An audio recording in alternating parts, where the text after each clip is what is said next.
Assalamualaikum dan selamat sejahtera.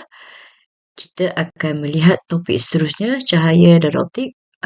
Masih lagi dalam tajuk 6.1, pembiasan cahaya. Okey.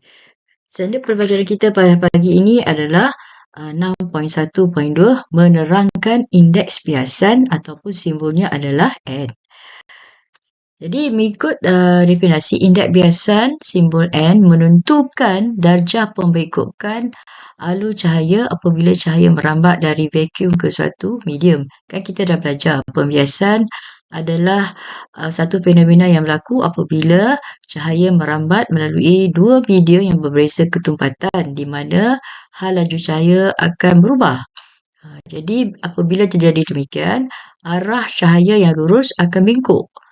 Jadi kita nak tengok sama ada dia bengkok ke arah garis normal ataupun menjauhi garis normal.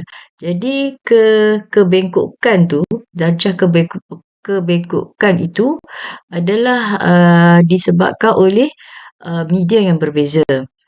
Jadi kita ada satu definisi untuk indeks biasa. Sebenarnya indeks biasa ni ada banyak definisi, tapi yang kita selalu guna ialah indeks biasan N ialah nisbah laju cahaya di dalam vacuum kepada laju cahaya di dalam medium.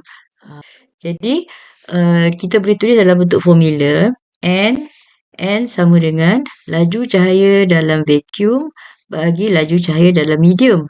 Dari segi simbol, laju cahaya dalam vacuum adalah C, di mana laju cahaya kita tahu 3·10⁸ meter per saat. Maknanya dalam satu saat lebih kurang 300 ribu, 300 juta. 300 juta meter dalam masa satu saat cahaya bergerak. Okey, balik pula. So, C ialah laju cahaya dalam vacuum dan V adalah laju cahaya dalam medium. Jadi, formula kita akan jadi N sama dengan C over V. Okey, jadi definisi kita ialah laju cahaya dalam vacuum bahagi laju cahaya dalam medium. Okey. Kita tengok contoh. Okey, indeks biasan tiada unit. Ia adalah satu nilai untuk kebolehan cahaya bengkok dalam medium sebaik ia masuk ke dalam medium. Kita ambil contoh. Kita tengok nilai dulu. So, udara, ni bukan air ni. So, udara. Okey, indeks biasan bagi udara ada yang paling minimal lah. Iaitu 1. Jadi tak ada yang lebih rendah lagi daripada 1 sebab laju cahaya dalam air, dalam udara atau vacuum bernilai 3·10⁸. Itu adalah laju yang paling maksimum. Kemudian kita ada air 1.33 dan kita kalau ambil nisbah tadi kita akan dapat 2.3/10⁸ meter per saat. Kemudian diikuti oleh kaca 1.50. Nisbah dia di mana laju cahaya dalam kaca adalah 2/10⁸. Jadi laju dia semakin berkurang. Dan yang menariknya paling tumpat diamond atau pembelian adalah bahan yang paling tumpat. So kita ada bahan yang paling tumpat yang mana nilai dia adalah 2.42. Tinggi. So 2.2 dia mana laju dia paling perlahan lah. So kita ada lebih kurang 1.2/10⁸ meter per saat. Okey. Kalau kita cuba nak bandingkan yang tadi cikgu kata ialah kebengkokan cahaya kan, bagaimana dia masuk daripada satu medium ke medium. So contohnya kita ada ini yang cikgu ambil pada buku teks. So kita ada yang pertama daripada air ke perspek, yang kedua daripada air ke gelas, ke kaca, dan yang ketiga daripada air ke belian. So kita tengok sini sudut tuju adalah sama, iaitu I adalah 50 darjah. Okey, I dia ialah 50 darjah. Okey, ni I. So, I 50 darjah, I sama I tetap samalah sebab kita nak buat perbandingan kan. So, bila I sama. So, kita tengok daripada daripada air ke perspek. Perspek ni lebih kurang plastik lah.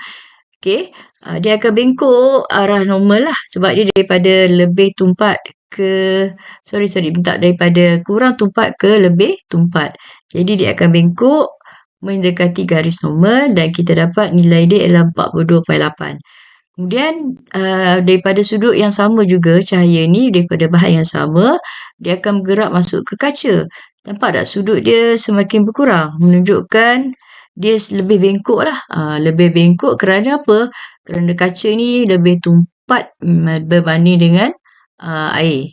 Dan air sekali kita ada belian. Mapak belian lebih banyak yang bengkok. Menunjukkan indeks biasan bagi belian adalah lebih tinggi berbanding dengan kaca dan juga dengan perspek.